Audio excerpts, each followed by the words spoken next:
Hello everyone. प्लेटो की next theory start करते हैं, थ्योरी ऑफ फिलोसफर किंग, जिसे प्लेटो ने रिपब्लिक में ही मेंशन किया है। रिपब्लिक वर्क याद रखना। देखो, प्लेटो की जो ये थ्योरी है ना फिलोसफर किंग की, इसको समझने से पहले आपको दो लेक्चर देखने पड़ेंगे, प्लेटो की थ्योरी जस्टिस पे और प्लेटो की थ्योरी एजुकेशन पे।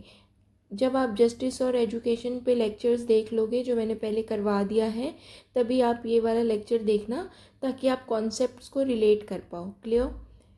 देखो, थ्योरी ऑफ फिलोसफर किंग में प्लेटो क्या कहते हैं कि सोसाइटी पे रूल किसको करना चाहिए, किसका रूल होना चाहिए?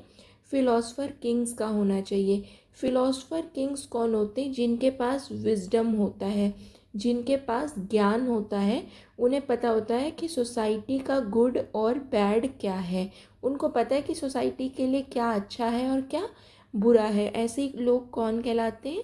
Philosopher Kings. मतलब इनके पास विजडम है, इन्हें सोसाइटी का अच्छा बुरा पता है। ठीक है।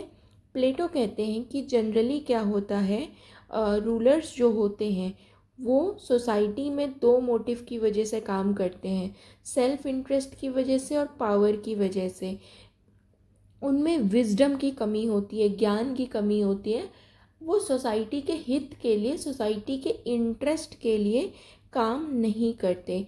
जैसे कि अगर आप मॉडर्न सोसाइटी में देखो, तो जब रूलर्स होते हैं या जो हमारे रिप्रेजेंटेटिव हैं, जब वो सेल्फ इंटरेस्ट में काम करते हैं, अपने हित के लिए काम करते हैं, सोसाइटी के इंटरेस्ट को फॉलो नहीं करते, तो जैसे कि हमारी सोसाइटी में फिर क्या क्रिएट होता है?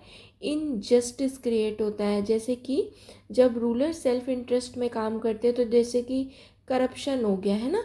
तो जब करप्शन हो रहा है सोसाइटी में रूलर्स के सेल्फ इंटरेस्ट की वजह से, तो ये करप्शन इनजस्टिस का एग्जाम्पल है ना, कि पुअर और पुअर होते जाएंगे, है ना। तो corruption is a form of injustice. लेकिन प्लेटो को सोसाइटी में क्या चाहिए? जस्टिस। जस्टिस कौन करेगा? जो सेल्फ इंटरेस्ट से काम नहीं करेगा, जो अपने हित के बारे में नहीं सोचेगा, वो विजडम से काम लेगा, वो सोसाइटी के हित के बारे में सोचेगा, उसको सोसाइटी का गुड और बैड पता होगा। और वो कौन होगा? Philosopher Kings. ठीक है। प्लेटो कहते हैं कि फिलोसफर्स कौन होते हैं या फिलोसफर किंग कौन होते हैं? जो सच्चाई के रास्ते पे चलते हैं, सोसाइटी में जस्टिस करते हैं। मैंने बताया आपको जस्टिस कैसे करेंगे, जब उनके पास विजडम होगा, जब वो अपने बारे में ना सोच के सोसाइटी के बारे में सोचेंगे और वो सोसाइटी का अच्छा जानते हो। तो ऐसे लोगों को ही सोसाइटी पे रूल करना चाहिए, जो सच्चाई की राह पे चले, जो जस्टिस कर सकते हैं और जो सोसाइटी का अच्छा बुरा जानते हैं, या जिनके पास विजडम होता है। वही कौन होते हैं? Philosopher Kings. ठीक है।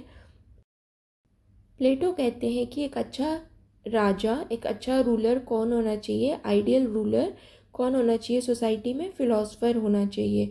फिलोसफर मतलब जिसको विजडम की नॉलेज है, जो ट्रूथ की राह पे चलता है, जस्टिस करता है और सोसाइटी का अच्छा जानता है। तो एक अच्छा राजा कौन होना चाहिए? फिलोसफर की तरह या किसी ज्ञानी की तरह होना चाहिए। प्लेटो अब बताते हैं कि फिलोसफर किंग्स की कैरेक्टरिस्टिक्स क्या क्या होंगे। तो प्लेटो कहते हैं कि इनको वही सोसाइटी का अच्छा पता होना चाहिए, इनमें ज्ञान होना चाहिए, इनमें रीज़न होना चाहिए। रीज़न का मतलब क्या है? क्रिटिकल थिंकिंग होनी चाहिए। क्रिटिकल थिंकिंग से क्या होगा कि ये सोसाइटी में राइट डिसीजंस ले सकते हैं। और जब सोसाइटी में आप राइट डिसीजंस लोगे, तभी तो आप जस्टिस कर पाओगे, है ना। तभी तो आप लोगों के इंटरेस्ट में काम कर पाओगे। तो रीज़न होना बहुत ज़रूरी है। एबिलिटी टू रूल, ऐसा नहीं है कि किसी भी इनकॉम्पिटेंट पर्सन को आप रूलर बना दो, ऐसा नहीं होना चाहिए। रूल करने की एबिलिटी होनी चाहिए। ठीक है। उसमें कोई ग्रीड नहीं होना चाहिए, कोई लालच नहीं होना चाहिए। लालच होगा तभी तो वो सेल्फ इंटरेस्ट में आके इनजस्टिस करेगा सोसाइटी में। तो किसी भी तरीके का ग्रीड नहीं होना चाहिए, और उसमें जस्टिस करने की एबिलिटी होनी चाहिए, और उसे ट्रूथ को सीख करना चाहिए।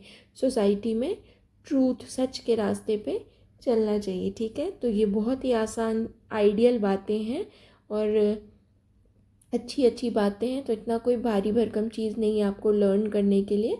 बहुत ही एक ऐसी चीज़ है जो हम अपने किसी भी रूलर, रिप्रेजेंटेटिव, नेता से एक्सपेक्ट करते हैं। तो वही बात हमारे को प्लेटो भी कहते हैं, ठीक है, कि रूलर इस तरीके का होना चाहिए, आइडियल होना चाहिए, ठीक है। फिर प्लेटो कहते हैं कि फिलोसफर्स को ही क्यों रूल करना चाहिए।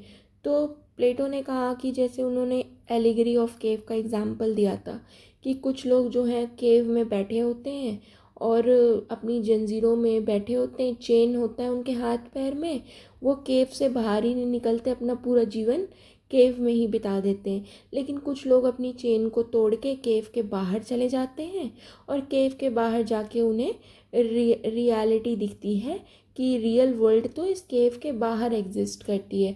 तो जो केव में रहने वाले लोग हैं जिनके हाथ पैर चेन से बंधे हुए हैं, उसको प्लेटो ने क्या कहा, ऐसे लोग कौन है, इग्नोरेंट लोग हैं, ठीक है, इग्नोरेंट, इन्हें रियलिटी का नहीं पता। लेकिन जो लोग एस्केप करके बाहर चले गए केव के, वो कौन है, उनके पास विजडम आ गया, क्योंकि उन्हें रियलिटी पता चल गई कि ये रियलिटी, हमारी लाइफ जो है ये केव नहीं है, केव के अंदर की लाइफ नहीं है, रियल वर्ल्ड तो इस केव या इस गुफा से बाहर एग्जिस्ट करता है। आज के टाइम पे हमारे लिए ये केव क्या है, हमारा कंफर्ट जोन, हमारा मेटेलिस्टिक वर्ल्ड, जिसमें हम खोए रहते हैं और हमें नहीं पता कि इस मेटेलिस्टिक दुनिया के बाहर भी एक ज्ञान की दुनिया है और हमें उसे एक्सप्लोर करना चाहिए, ठीक है।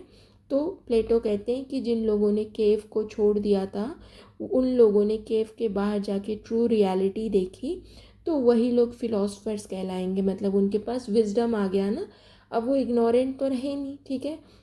तो प्लेटो ने कहा कि इसीलिए रूल जो होता है या रूलर जो होते हैं, ठीक है, रूलर्स जो होते हैं उनको नॉलेज के बेसिस पे रूल करना चाहिए, सेल्फ इंटरेस्ट या पावर के बेसिस पे नहीं करना चाहिए।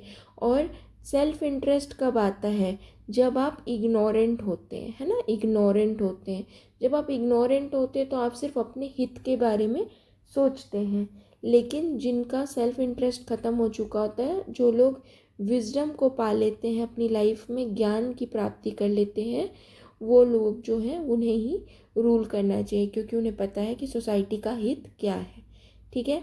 अब प्लेटो कहते हैं कि सिलेक्शन कैसे किया जाएगा फिलोसफर किंग का, इसलिए मैंने बोला कि एजुकेशन वाला लेक्चर आप देखना, ठीक है, प्लेटो एजुकेशन वाला, ठीक है, उसमें आपको पूरा सिलेक्शन प्रोसेस समझाया है, लेकिन यहाँ पे अभी शॉर्ट में बता दे रही हूँ। तो फिलोसफर किंग्स जो हैं, जो सोसाइटी में रूलर बनेंगे, उनको कैसे सेलेक्ट करना है, पहले बेसिक एजुकेशन देंगे जिसमें उन्हें मोरल एजुकेशन दिया जाएगा, ठीक है। सोसाइटी में जो बड़ी बड़ी पर्सनालिटीज़ हुई हैं, बड़े बड़े जो हीरोइक पर्सनालिटीज़ हुए, उनके कैरेक्टर्स के बारे में पढ़ाया जाएगा, तो इससे एक मोरल डेवलपमेंट आएगा। फिर फिज़िकल ट्रेनिंग देंगे जिम्नास्टिक्स के थ्रू, फिर हायर एजुकेशन देंगे साइंस के थ्रू, ताकि उनमें रीजनिंग या क्रिटिकल थिंकिंग डेवलप हो पाए। फिर फिलॉसफी पढ़ाएंगे जिसमें सोसाइटी की जो लॉ है उन सब के बारे में आपको बताया जाएगा। एडमिनिस्ट्रेशन पढ़ाओगे कि सोसाइटी को कैसे गवर्न करना है, कैसे उस पर रूल करना है, और लॉज के बारे में पढ़ाओगे। प्लेटो कहते हैं कि अब जो लोग 50+ हो चुके होंगे उन्हें ही फिलोसफर किंग बनना है। तो कभी भी यूजीसी पूछ ले कि फिलोसफर किंग कौन सी एज में बनेंगे, तो याद रखना है आफ्टर 50+।